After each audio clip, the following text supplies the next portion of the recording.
A friend of mine asked me a question about Matthew 25, verse 41, concerning hellfire. He was stating that I had never mentioned Matthew 25, verse 41 in any of my videos, where I tried to disprove the literal hellfire doctrine. And he says, what about that scripture? Doesn't that kind of insinuate this eternal torment in actual fire? Because in that scripture, our master Yehoshua is denouncing a certain group of individuals that he would denounce in that time, and he would cast them into the lake of fire that has been prepared for the devil and his angels. So then when you read it at face value, it really seems like it's a literal fire, right? But that's why this saying, scripture interprets scripture, is very important. We have to understand that Revelation is a book of symbolism. Mostly everything in Revelation is not literal, is not to be taken literal. There isn't going to be a woman coming out of the ocean on top of a wild beast, drinking the blood of the nations, right? And the woman is not an actual woman, right? And she's not an actual harlot, right? You're not going to see locusts with beards, with wings, face of a man, symbolic. Okay. So at face value, Matthew 25, verse 41, it says that they will be casted into the lake of fire where that has been prepared for the devil and his angels.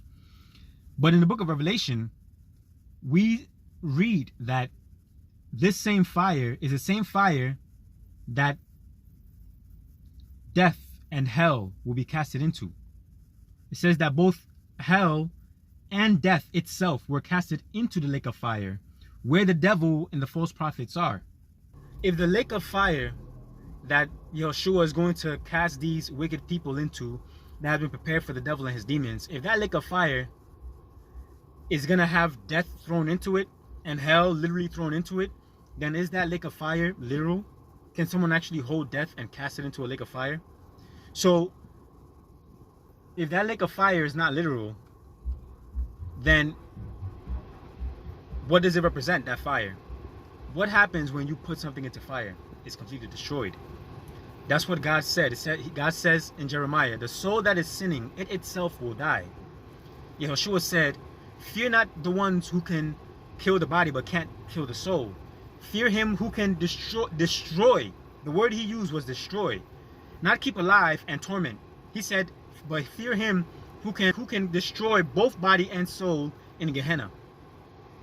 So death is going to be destroyed. Death is the last enemy. Death will be no more. The devil will be destroyed. The devil is an enemy. The devil will be no more. All the wickedness that goes on, hunger, pestilence, sickness, disease, all these things are enemies of mankind. They will all be thrown into the lake of fire. They will be no more. The former things have passed away. It is not that death is going to be alive in this fire and being tormented forever and ever and ever. It is not that the devil is going to be alive and being tormented forever and ever and ever. That is a demonic teaching. It is not a teaching of the Bible. The Bible is symbolic. If you take certain parts of the Bible as literal, it would seem like a demonic book because you're taking it literal. But God is not demonic. He's not going to be torturing death in fire. If death is going to be thrown into the same lake of fire, what? Death is going to be tortured forever and ever and ever, but death is going to be in this lake of fire eternally. The fire will never be the fire that death is going to be thrown into will never be extinguished. So if it's never going to be extinguished, what? Death is going to be tormented forever and ever? No. It is symbolic. Death being thrown into a lake of fire is symbolic. The devil being thrown into a lake of fire is symbolic. The devil is going to be destroyed 100%. The prophecy was that the devil is going to bruise the seed in the heel, right? The seed is Christ. But the seed will crush the serpent's head. When you crush someone's head, what happens? They die. So the devil is not going to have his head crushed to then be alive, to then be tormented in this fire. No. The punishment for sin is death. That's it. Anything beyond that is not a teaching of the Bible. The soul returns back to God and the person, the individual, dies. Solomon says, once you are alive,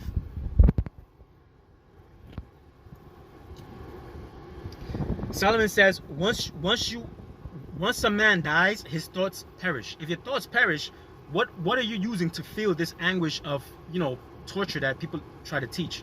So Always take into consideration the whole context of scripture and use scripture to interpret scripture. I gotta go. Later. Okay, so a quick recap. While I was in the car, there was a bit of distraction, so probably didn't come off as clear. So basically the question was from my friend was, he said verbatim, he said, I don't think your videos talk about Matthew 25 verse 41, where it says, then the king will return to those on the left and say, away with you, you cursed ones, into the eternal fire prepared for the devil and his demons.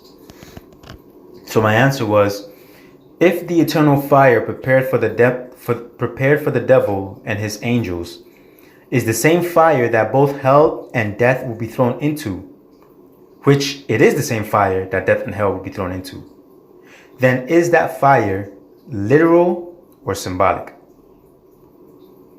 And then I asked him, after you answer that in your heart, then answer this. If that fire is not literal, then what does that fire represent? What happens to items when they go into fire? Are they not destroyed? If death, hell, the devil, the false prophets, the wicked are all to be thrown into this lake of fire, which will never be extinguished, which will burn forever and ever and ever, then the fire obviously means that it will destroy death, hell, the devil, the false prophets, the wicked. What it will not do is preserve them alive to be demonically tortured.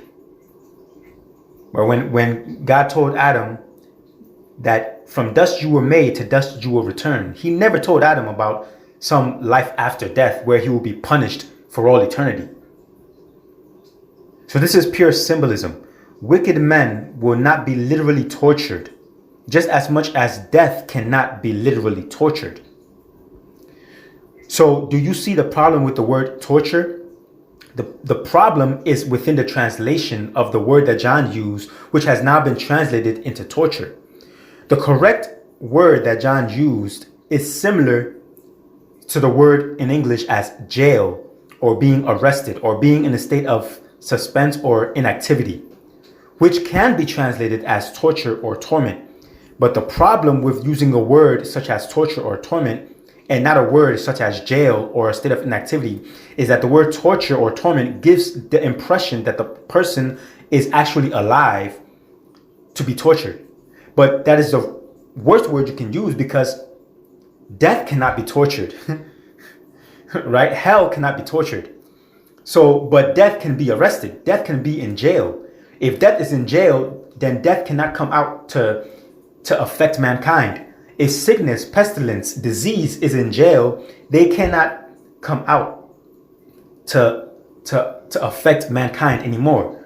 You see, but if you say torture, yeah, now to humans, you can apply that to. But to death and hell, you can't apply that to. But you have to pick the word that applies to both situations. But of course, the devil would play the cards perfectly to make it seem like, no, for humanity, it's torture because God is going to demonically torture them. But for death and hell, no, he's just going to destroy it. No, we're not stupid people. Come on now. That's absurd. God has no desire to literally torture anything, let alone to do so for all eternity. That is pure evil, and is what the devil would want you to believe that God, who is love, will do. And based off of this one simple demonic teaching, most atheists are atheists because of it, because they cannot fathom a God who is love to torture someone for all eternity. I would not believe in such a God because it is demonic. It is complete absurdity. But yet most humans believe this nonsense. Most humans believe this nonsense. It goes to show the fallacy and stupidity of most humans. Okay, that's why God says the wisdom of mankind is foolishness with God. Because all these people think they are so intelligent. All these pastors teach this hellfire doctrine. Meanwhile, it's complete nonsense. It's bogus. It's dungy. I'll leave it at that. Interestingly, there was something that the Israelites used to do, which is similar to this hellfire doctrine. To let you understand where this hellfire doctrine actually originated from, and how it creeped its way into the Bible. And you see that the true source of this teaching is, of course, the enemy of God, Satan, who has been able to cause many individuals to become atheists just off of this simple demonic doctrine, false demonic doctrine.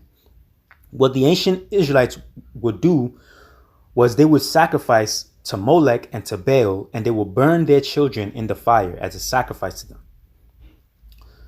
In Jeremiah 19 verse 5 and in other scriptures, we read that God sent prophets to tell the Israelites. For example, in Jeremiah 19 verse 5, he says, "They have built pagan shrines to Baal, and there they burn their sons as sacrifices to Baal. I have never commanded such a horrible deed. It never even crossed my mind to command such a horrible thing." Now, we are to believe that the God who calls the act of burning people as a horrible deed, we are to believe that this same God has created a place to burn. Okay, you want to call them wicked people. Okay. He has created a place to burn wicked people and torture them forever and ever and ever and ever and ever. I mean, how could someone be so stupid to believe such a demonic doctrine when this same God is saying that such a deed is a horrible deed, and it has never even crossed his mind to do such a horrible thing? There are only two places in the Bible that may even give an impression that God will do such a horrible thing. The second place is in Revelation, where we see that the word translated is incorrect. And the first place that we see such an insinuation is when Yehoshua gives a parable about Gehenna. Now, Gehenna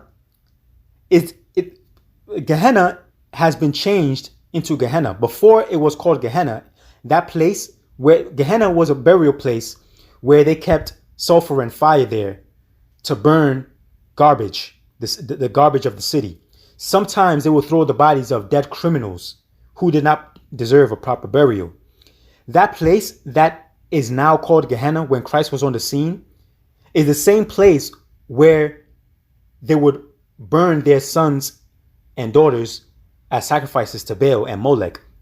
At that time, it was called the Valley of the Sons of Hinnom. That is where they would sacrifice their sons in the fire to pagan gods. But at this time that Christ is on the scene, it is now called Gehenna. It is no longer called the Valley of the Sons of Hinnom. It is now called Gehenna. So this same place now that Christ is using as an illustration of Gehenna, he says, do not fear those who can just kill the body, but fear him who can destroy both the body and the soul in Gehenna. Because now when Christ is speaking, this place of Gehenna is a place where garbage is thrown to be destroyed. Bodies of dead criminals are thrown to be destroyed. No one is thrown in there alive to be tortured. But when the demons were causing the Israelites to do this horrible deed of burning people alive as sacrifices, that was something that the devil would want you to believe that God will do. This is nothing more than a trickery of the devil to get you to believe that God, who is love, will do such a demonic and horrible thing. So Psalms 115 verse 17 says, "The dead cannot sing praises to Jehovah, for they have gone into the silence of hell." Lamentations 3 verse 6 says, "In dark places he has made me dwell, like those who have long been dead." Psalms 143 verse 3 says, "For the enemy has persecuted my soul. He has crushed my life to the ground. He has made me dwell in dark places, like those who have long been dead." These are words of prophets who know the conditions of the dead. There is never any teaching in the Old Testament or in the New Testament about a state of consciousness when you're dead, to then be tortured some time after death. It is not taught. Again, there's only two places in the Bible where you can derive such a demonic teaching. One is a Revelation, where the words used is not torture, because death cannot be tortured. And the second place is in the illustration of Gehenna. And you can also talk about the illustration of Abraham and Lazarus. But if that, again, it is an illustration, it is a parable. We know this because if it's to be taken literal, the parable of Abraham and Lazarus, if it's to be taken literal, then that means that Abraham was in heaven when Christ was speaking, right? So if Abraham is in heaven, then we are to call Christ a liar, because Christ said, no man has ascended to heaven except he himself, who has descended from heaven and will later on, after he dies, will ascend to heaven. He said, no man has ascended to heaven. So if no man has ascended to heaven, then how is it that Abraham ascended to heaven centuries before Christ came? That is complete nonsense. People, you're not thinking here.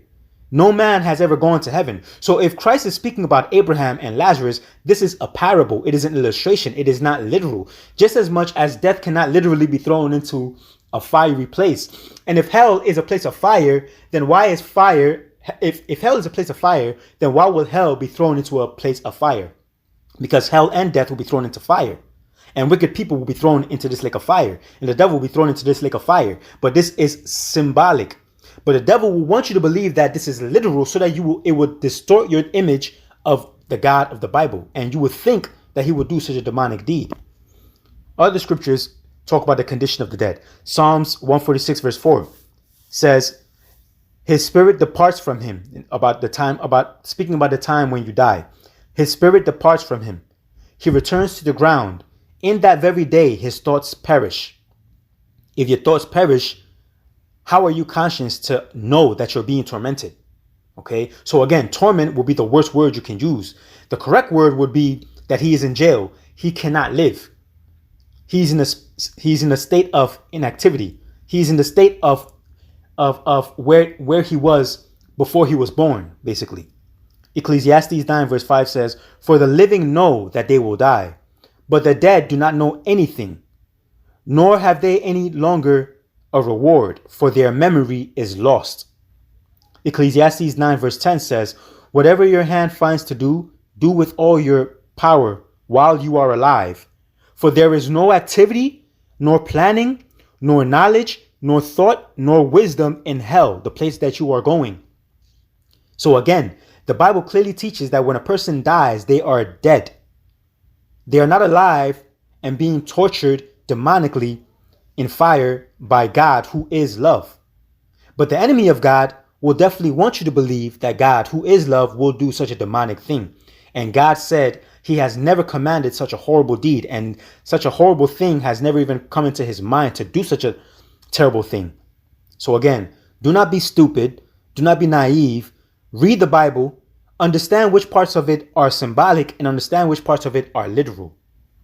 And I'll end it there.